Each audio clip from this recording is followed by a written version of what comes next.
And what they did was they had Morgan, Goldman, Citi, CIBC were the outstanding ones I can remember that had set up offshore corporations and produced dummy earnings, bogus earnings, which went on their balance sheet that kept them growing or kept them solvent or whatever.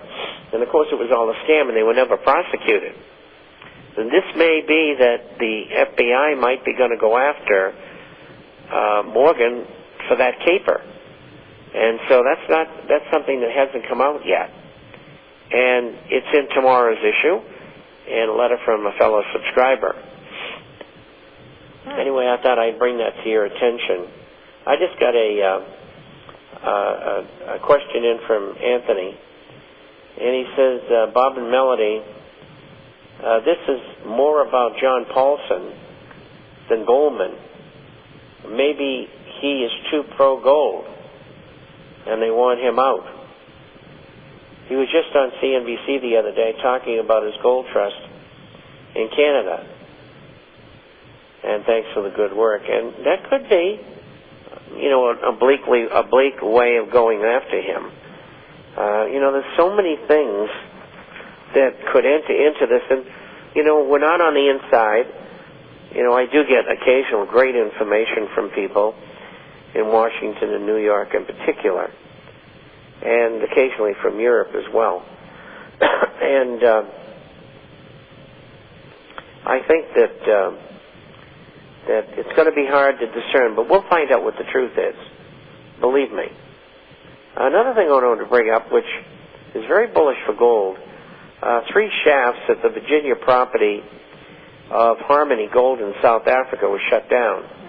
And it was because of poor quality, which means that much more gold won't be coming to market. And I think with the murder last week of Eugene Terreblanche, and there's no question it was a professional murder. I mean, these kids were paid to kill this man while he was sleeping. And there may be some real trouble in South Africa. I think people who are not super conservative or right wing, who are white in South Africa, are going to must be really upset about what went on. It's not the fact that Terreblanche represented what they thought. It's just he was another white man who was murdered. They've killed about 1,500, 2,000 people on farms, and you never hear about it. They go in and murder them and then take the farms over. And nothing's done. And, the ANC's been talking about taking over the mines. The ANC is the political Marxist party that runs the country.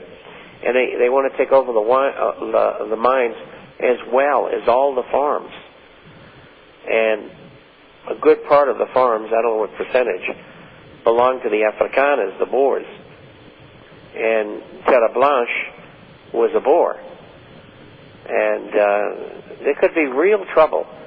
I think it's a situation that the white people there can't possibly win. But they may take 3/4 of the Africans with them. And of course the United States and Great Britain will stand by and let them massacre each other because they want less people in the world anyway. I mean, that's why you have AIDS, and that's why people like the dictators in Africa, particularly Mugabe in this day and age, are allowed to do what they do. Because they cull the population. What a world in which we live, Bob, I'll tell you. Well, that's terrible. I lived in Africa for a long time, and I know their thinking process, believe me. All the groups, the Brits and the Boers and the Shonas and the Shangani and the Northern Zulu, the Nabili, and, I got a good handle on it. I had 300 Africans working in my company, and so you live among them. I mean, I used to go out into the tribal trust lands. There were thousands and thousands of Africans, and me and another guy, and nobody ever bothered us.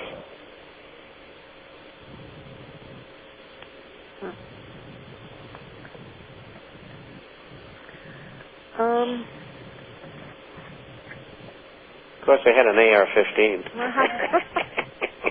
I was going to ask you, what kept them from bothering you? Well, they liked me.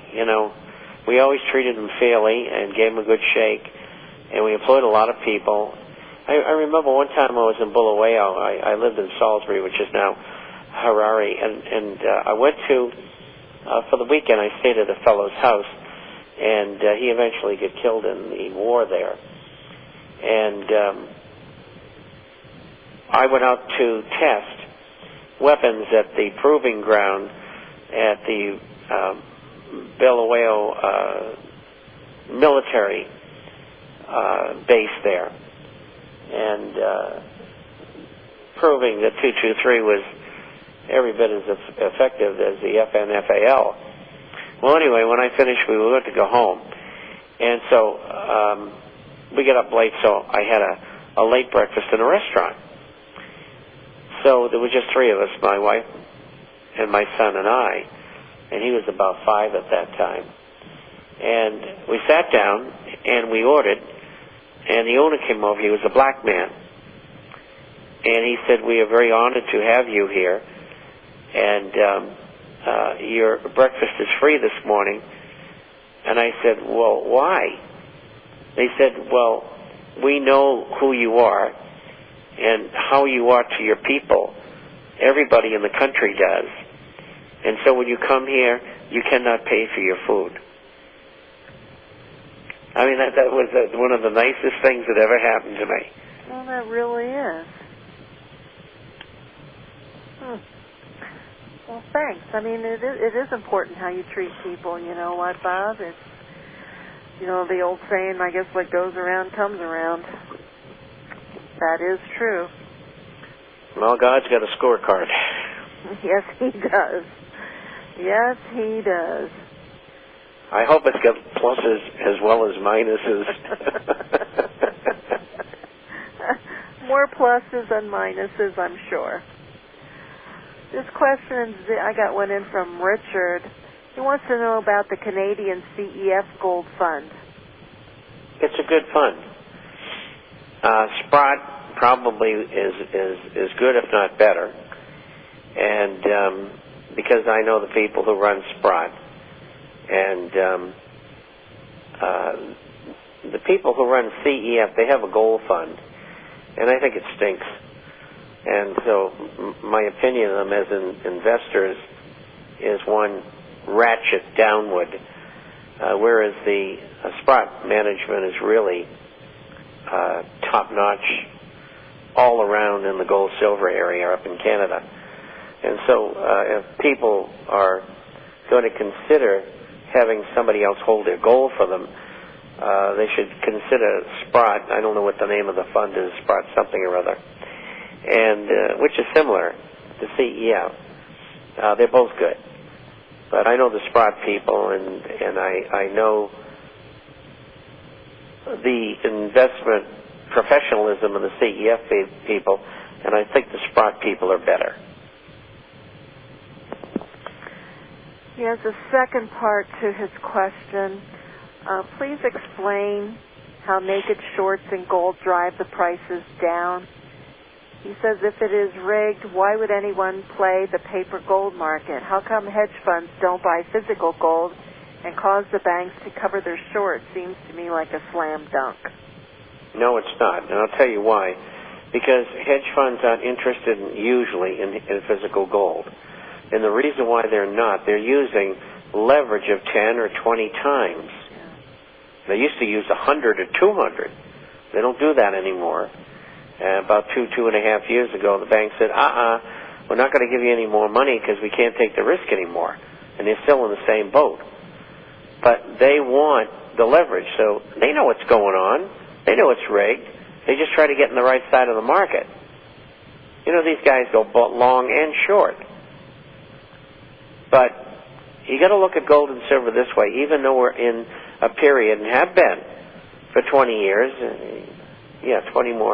22 years, of market rigging by the United States government and others. There is no place else to go. Everything else is rigged. So get used to it. If somebody out there knows a better place to invest, I want to know about it. And I've said that 1,000 times on the radio in the last 15 years. And no one's ever called me or emailed me and told me something that was better. And gold is the ultimate money.